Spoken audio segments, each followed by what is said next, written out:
If you know how to draw a figure, give you endless opportunities in fashion illustration. You can draw it according to your taste and preferences. So in order to understand the fashion figure, we need reference image, pencil, eraser, ruler and a mechanical pencil. It's good to go. And paper, you can choose any paper. I think below 158 GSM is good. So did you know that head is in total relation with our entire body? Just consider head as 1 inch. If your head is 1 inch, then your shoulder would be 2 inches, which equals 2 heads. Hand will be 2.5 heads side by side, and your torso will be 3 inches, which will be 3 heads tall, and your leg will be 3 heads again. Isn't it interesting?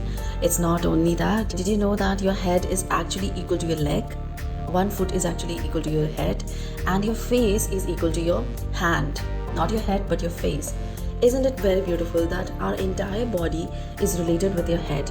And this is the reason why whenever you might have heard artists, illustrators and fashion designers say using the term 8 head, 9 head, 10 head, 12 head, isn't it? Because we are talking about when a line is divided into 8 head equal proportions. That is, if you're considering head as 1 inch, so 8 head would be 8 inches, and if you're talking about 12 head, it would be 12 inches. So a line when it is divided into equal fragments is called 8 head. When it is divided into equal 12 fragments, it's called 12 head. I hope you understood why we are using the term head. It is because the head is in total relation with the entire body, so we are using head as the tool to divide the whole anatomy. Okay. So the thing that I have discussed right now, like one shoulder equal to 2 heads and 1 leg equal to 3 heads, these are actually the anatomy basics of a normal human figure. But when it comes to a fashion figure, there are certain adjustments, there are certain changes that we have done in order to get a taller figure, because that is the general thing that we use in fashion industry. So there are a few adjustments that we have done to the shoulders, like the shoulders will be narrower, the legs will be taller, and the face head portion will be a little bit more bigger, so as to balance the elongated legs. So I'll be telling you that. So let's draw a basic 9 head croquis. So grab your pen and pencil and a ruler. First, let's draw a straight line, which will be your centerfront line. Now, centerfront line is something which divides your body into 2 halves when you're standing perpendicular to the ground. So let's draw a 9-inch line, because we're going to draw a 9 head croquis. So at each 1 inch we are going to mark like so, starting from 0. So you'll have 9 markings. You can just mark them. It will be better if you use a mechanical pencil so you get accurate marking. Once that is done, now from 1 take 1/4 inch down, that will be a shoulder line.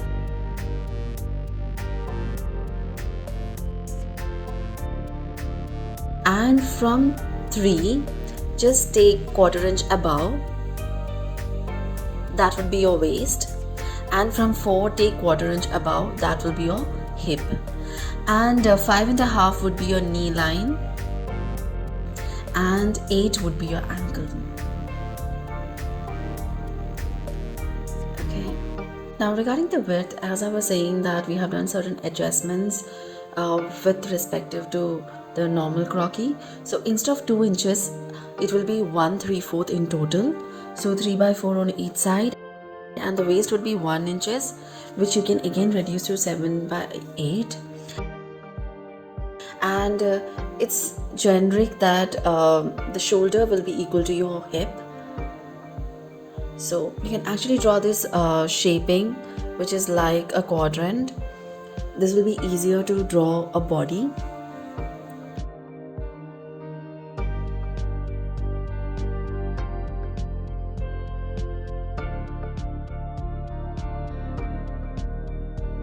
Then the crotch line, the panty line, and then from there I'm drawing the legs like so, and this.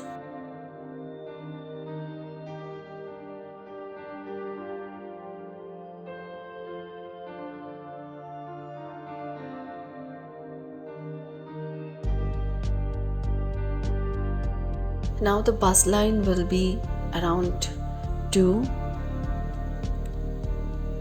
Now the hand is something which will be a mid-thigh level. You can see how to draw a hand. Always try replacing the shapes with geometrical shapes. Can you see? I'll show you one more time. I've drawn that quadrant. circle and a line for a thumb. Yeah, and then the finger like so. Isn't it easy? Now I'll show you how to draw a leg, a foot, and for the side leg you can try to draw a circle, and from above you can try to draw a heel like so. Practice that, and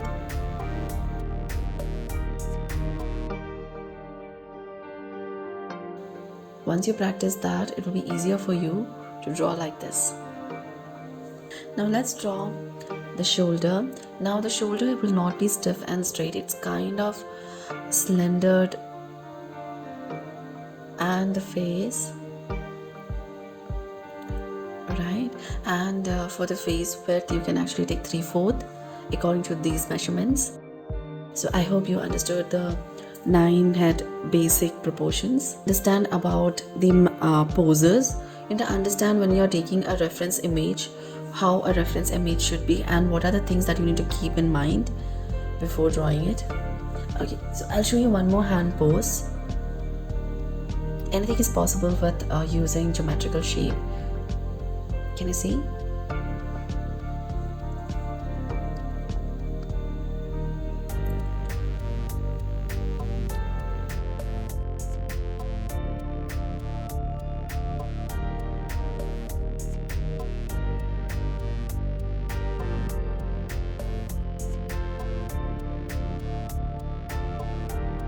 Isn't it easy? Try replacing the shapes with geometrical shapes and then try.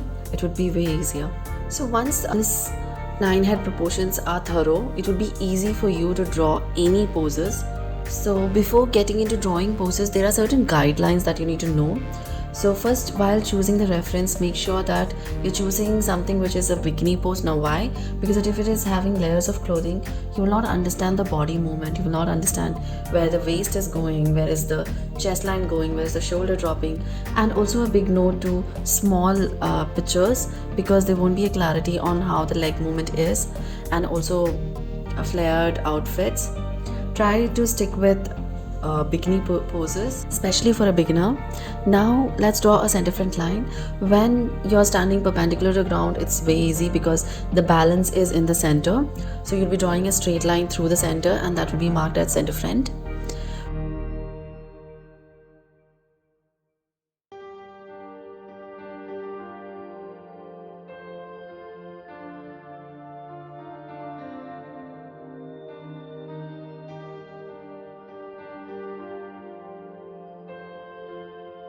Right, and then you have your shoulder line that is touching the both shoulder blades.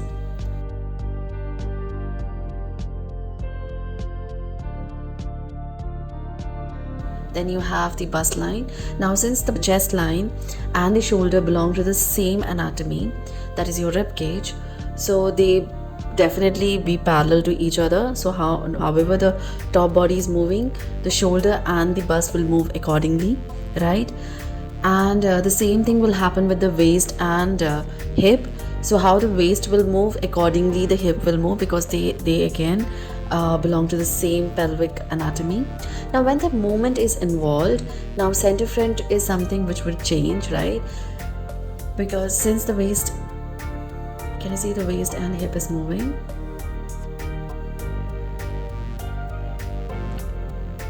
Okay.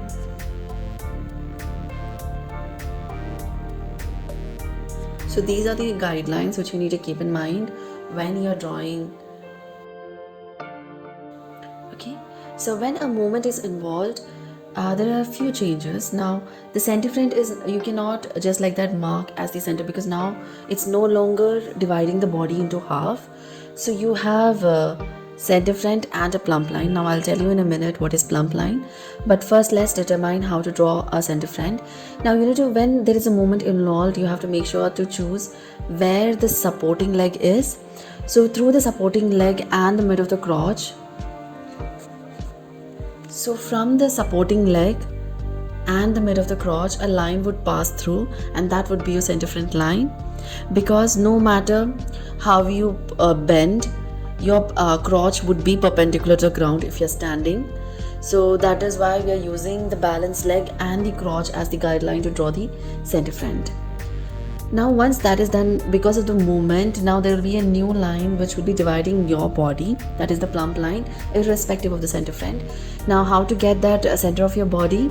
It would you could connect the neck dip, chest half, navel and the crotch.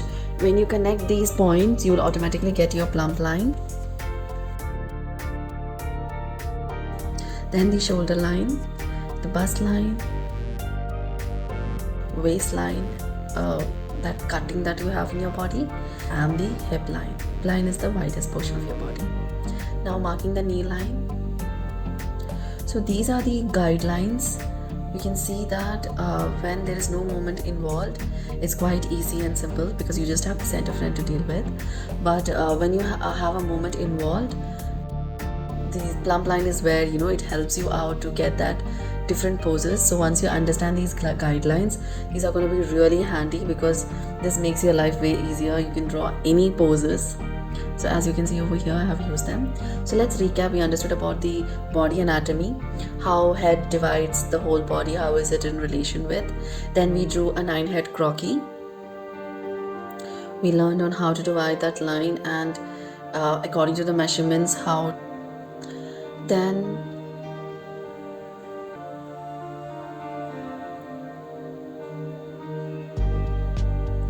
we learned about guidelines, what are different guidelines and how to mark them when a movement is involved, right? And also we learned on how to draw hand, legs in detail. If you have any doubts, please feel free to ask me in the discussion section. I'll be happy to help, and I hope to see you next lesson.